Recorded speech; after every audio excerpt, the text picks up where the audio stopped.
Bonjour à tous, aujourd'hui on se retrouve pour une nouvelle critique. Et un nouveau coup de gueule. On peut commencer la critique du film.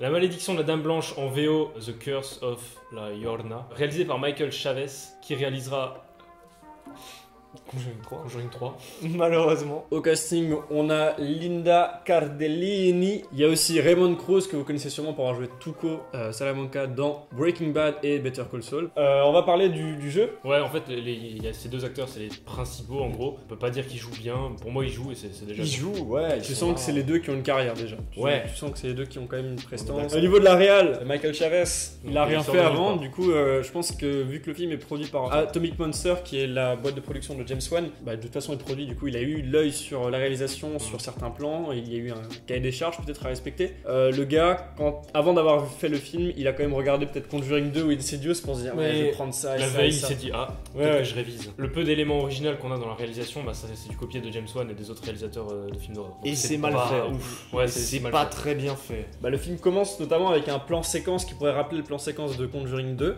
mais qui sert strictement à rien. Déjà, c'est un faux plan séquence en plus, bon, celui de Conjuring 2 aussi, mais je sentais qu'il changeait de limite d'objectif par moment et ça sert à rien. Parce que normalement, un plan séquence, c'est pour par exemple présenter un lieu, pour faire durer une action. Mais là, il servait à rien. Il n'y avait pas d'objectif clair. C'est vraiment, c'est juste regarder la caméra se balade dans la maison. Surtout que cette maison, ben, elle est pas si importante que ça, quoi. Alors que dans Conjuring 2, la maison, c'est quand même le point fort. C'est la maison qui est hantée en fait. Donc, voilà, et en plus, on nous montre les endroits où vont se passer certains éléments du film. Là, rien du tout. Au niveau des plans, il y en avait un qui m'a un peu marqué, c'est celui dans la salle de bain avec la baignoire, qui rappelle un peu The Shining, plan très symétrique avec la baignoire au milieu. Mais il est beau ce plan, moi j'ai bien aimé. Il est esthétique et les couleurs sont bien, la lumière est bien. Mais cette scène est dans la bande-annonce, donc tu sais déjà ce qui va arriver. Oui, ça c'est vrai. J'ai pensé, je me suis dit, ça c'est débile de mettre ces scènes dans les bandes-annonces. Tu sais, t'as pas peur, tu l'attends, tu fais allez, vas-y. J'ai pas vu la bande-annonce, mais j'ai su que c'était dans la bande-annonce parce qu'il y avait les autres derrière qui ont dit ah, mais ça c'était dans la bande-annonce. On a passé une séance de merde. Voilà, ça se lit sur nos visages. Bah, c'est vrai parce que du coup, on apprécie moins le film à cause de ces conditions de merde. Je pense qu'on l'aurait plus apprécié si ça avait été des conditions bien. T'es obligé de te lever et de gueuler dans tout le cinéma, c'est fou. C'est vrai. On va faire une petite aparté dans la vidéo. Thomas, tu vas nous expliquer ce qui s'est passé pendant la séance. Là, c'est le coup de gueule. Là, simplement, nous, on a regardé le film à Mulhouse, au Kinépolis. C'était la séance de 18h. On s'est dit, c'est nickel, il n'y aura pas grand monde. Manque de peau, la salle était quasiment pleine. Il y avait beaucoup de gens. Beaucoup de jeunes femmes. Beaucoup de jeunes femmes. Environ 14 ans. 14, 15, 16 ans. Ça sentait le sébum, quoi. C'était horrible. Et en fait, ces filles-là, elles discutaient, mais vraiment, elles parlaient fort. Elles faisaient des réactions envers le film. Elles faisaient des photos. Elles faisaient des photos pendant. Avec le flash. Du coup, pendant le film, pendant les 1h30 du film, il y avait des photos avec le flash. Et elle rigolait. Être un concert, tu sais, genre les photos de la salle. C'était horrible. Mec, c'était la foire du trône, quoi. Il y avait des lumières, des gens qui crient. Et le pire, c'est que ça faisait des blagues. Vous avez tous regardé un film d'horreur et à un moment donné, vous avez tous, pour détendre l'atmosphère, fait une petite blague pour vous sentir mieux. Ouais, mais tu fais ça entre potes, voilà. Chez toi. Ou alors tu le fais, mais dans ta tête. Moi, dans ta tête. Ça a été 1h30 de blagues pour détendre l'atmosphère. C'était horrible. Du coup, à un moment donné, j'ai pété un câble, je suis levé, je lui ai dit de fermer sa gueule. Voilà, et ça, c'est un message à vous dire à vous. Déjà, si vous avez envie de voir un film dehors dans de bonnes conditions, regardez-le chez vous. Aussi. Parce que dans les cinémas, surtout dans les cinémas dans les grandes villes, c'est une très mauvaise idée. C'est con d'en arriver là finalement. Oui, c'est con, mais bon, voilà, on n'y peut rien, quoi. Les gens, ils sont débiles. Si jamais il y a quelqu'un qui vous fait chier pendant la séance, soit vous vous levez et vous allez leur dire de fermer leur gueule parce que c'est ce qu'il faut faire, quoi. Direct. Faut être direct. Ces gens sont en tort. Ou alors, vous allez chercher un vigile dehors, vous le faites venir parce que nous, notre vigile, le vigile du Kinépolis, il était là 2 minutes, il a regardé, les gens étaient en train de parler derrière, et il est revenu à la fin de la séance en mode s'il vous plaît, vous pouvez vous taire. Non mais c'est pas comme ça que ça marche, tu les fais sortir de la salle, les gens. On peut noter qu'aux États-Unis, il y a des mecs payés pour ça. Oui, aux États-Unis, dans les salles, ils sont payés pour vérifier qu'il n'y a pas des gens qui foutent le bordel et ils ont le droit de les sortir. Bon, bref, fermons la parenthèse. Il y a un gros problème dans ce film, c'est que et c'est drôle parce que c'est dès les 10 premières secondes et ça casse le film direct. Et ben, on voit la Dame Blanche en entière, vraiment en entière. Et du coup, bah, il n'y a plus de mystère, quoi. Ce qui fait peur dans les films d'horreur et les films d'épouvante, c'est quand tu vois pas les choses, tu te les imagines et c'est ça qui va te faire peur. Là, en fait, quand tu montres dès le début le démon, l'antagoniste, en fait, tu t'y habitues, il te fait plus peur. Il y a aussi les jumpscares de ce film qui sont vraiment très mal maîtrisés. Il y en a une quinzaine, j'ai compté, puis j'ai arrêté au bout d'un moment. Beaucoup plus. Il y en a plein. Non, c'est vraiment toutes les 2 secondes. D'habitude, il y a genre, c'est comme une montagne, tu vois, ça monte, ça descend, et après, il y a vraiment la descente finale. Il y a des moments random, il te place un jumpscare. Oh là, ça va faire peur, là, ça va faire peur. Tu vois, pour pour faire frétiller les gamines de 12 ans, mais non, c'est pas comme ça que tu fais du cinéma d'horreur, mec. Au niveau des effets pratiques ou visuels, il y a le parapluie. Ça, Moi, c'est j'ai aimé plutôt- utiliser. c'est bienvenu. C'était ouais. nouveau. C'est pas mal. C'est nouveau, c'est propre, ça fait de l'effet quand même. Enfin, C'était pas mal. En gros, la dame, elle apparaît juste quand la travers le petite parapluie. voilà, agite son parapluie, on la voit à travers. C'est pas Et mal. du coup, quand elle enlève le parapluie, on voit plus la dame. Ouais, ça a son petit effet parce que tu sais pas où elle est vraiment, toi, c'est comme Ça. quoi, comment Détecteur, dire genre, tu Ouais, peux c'est un espèce regarder, de ouais. détecteur, c'est mignon quoi. Enfin, C'est pas mal, mais c'est 10 secondes dans le film. Moi, j'ai un petit point positif, mais bah, du coup, ça n'a rien à voir avec le film, c'est dommage. C'est la présence de l'extrait de Scooby-Doo. L'actrice qui joue la maman, et ben c'est l'actrice qui jouait Vera dans les premiers Scooby-Doo, donc Scooby-Doo 1 et 2. Et il s'avère qu'il y a un plan où l'actrice rentre à la maison.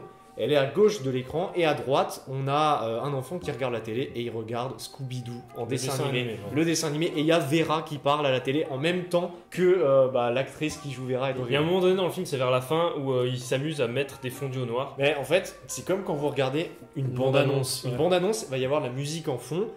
Voilà, une musique qui donne quelque chose. Ouais, voilà, c'est ça. Et des plans un peu au ralenti avec un fondu au noir à chaque fois. Et le problème, c'est que d'un coup, Il y en dans a le beaucoup. film, Ouais. ils font ça. ils se sont dit, Et oh vraiment, le, c'est original. je les ai regardés, j'ai fait, mais attendez, on regarde le trailer là ou le On film a eu le temps de le capter chacun notre tour. On s'est Mais dit, ouais. c'est bizarre, non Ça a C'était cassé le dégueu. rythme. C'était dégueu. Déjà qu'il n'y en avait pas, mais alors là.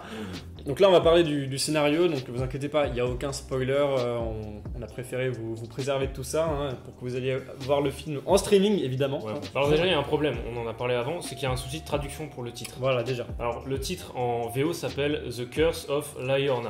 C'est une légende mexicaine, La Llorona. La Llorona qui signifie la pleureuse. La pleureuse, en fait, c'est la légende d'une femme qui aurait tué ses deux enfants suite à un excès de colère. Ouais, En mais gros, après, des voilà, regrets, elle regrette ce qu'elle a fait et elle kidnappe les enfants des Voilà. autres pour remplacer les siens. En gros, c'est ça Et l'histoire. ça, c'est une histoire très connue en Amérique C'est une latine. des légendes les plus connues ouais. là-bas, voilà. Oui. En France, ils ont traduit ça par la malédiction de la Dame Blanche, qui n'est pas du tout la. Bah, c'est voilà, pas la on connaît. même en fait. Nous, on connaît une histoire en France et en Europe en général Ouais. avec la Dame Blanche qui est une autostoppeuse. Voilà, il y a plusieurs légendes, mais ça n'a rien à voir avec la Llorona. Donc, c'est un souci de traduction de titre et du coup, bah, l'histoire partait mal parce que nous, on pensait avoir une histoire sur la Dame Blanche. Bah, Donc, c'est justement, pas du tout ouais. le cas. Donc, comme dans tous les films d'horreur, on a des réactions qui sont très intelligentes de la part des personnages qui font toujours les meilleurs choix possibles pour survivre. C'est faux. Il y a un truc que je comprenais pas, c'était vraiment dans le film, les enfants, quand ils se font interroger par certaines personnes, voire même la mère qui leur demande, et ben ils nient. Ouais. Genre vraiment en mode, non mais je suis tombé. Je suis tombé, ouais, genre, ta gueule, dis-le. enfin, ça sert à... Tu peux très bien l'avouer, si on parle au niveau de l'histoire, il y a des personnages secondaires, il y a des collègues à la maman qu'on voit une scène, Oui, qui sont là pour être là. quoi. Ouais, il y avait une réplique. Tu sais, il y a sa collègue qui vient chez elle et à la fin, elle sort, elle fait je vais être honnête, j'ai Oui. pas du tout envie de venir. Oui, ouais. Ce dialogue ne sert à Mais rien. oui. Ça sert à rien, ça n'apporte rien. Surtout que cette personne, on la connaît pas, Non. on n'a pas de nom, on n'a rien, elle apparaît comme ça, c'est sa pote, on dirait que ça a été coupé au montage, rajouté. Pareil, il y a une scène dans une piscine où elle va chercher quelque chose au fond de la piscine. Elle plonge. La piscine, c'est une piscine normale que t'as dans ton jardin, tu vois. Et bah, c'est bizarre parce qu'elle est avec une lampe de poche, il fait nuit, elle cherche et on dirait qu'elle explore les fonds marins. Quoi. C'est une piscine Vraiment. de 2 mètres sur 3 Ouais, mètres. c'est quoi, ridicule, elle cherche, elle fait le tour, elle voit rien. Oh là là, Ah, C'est c'est débile. Il y a limite une épave de bateau au fond. Ouais.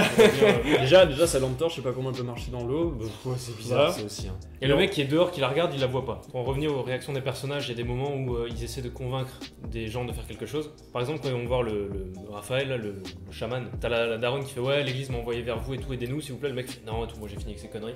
T'as la gamine qui regarde qui fait aidez-nous. Il fait ok. d'accord. Ouais, c'est vrai. Tu dis c'est putain, mais mec, sans Tu sais, déconner. quand j'ai vu cette scène, je me suis dit non, attends. Bah, du coup, ça annonce du bon pour Conjuring 3 parce que c'est Ouais. le même réal. Voilà, James Wan qui a On qui sait est pas ce qu'il disparu fait. quoi, du projet. Il a laissé, mais ça c'est dommage. Et j'ai l'impression qu'il a fait la même pour Saw. Bah j'ai appris avec la dernière vidéo que Saw, il avait que réalisé le 1 et je trouve que c'est dommage parce que là, bah il fait Conjuring 1 et 2 et il laisse un peu son projet à d'autres gens et puis Mais- ça sera pas bien. quoi. Conjuring 3, ça a pas l'air.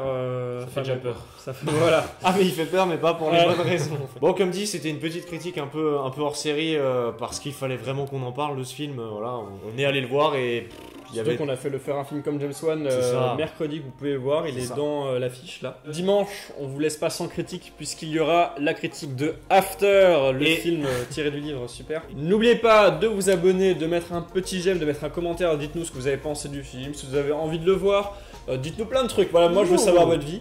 Sur ce, on part pour de nouvelles aventures les gars. Hein. Allez. Ciao.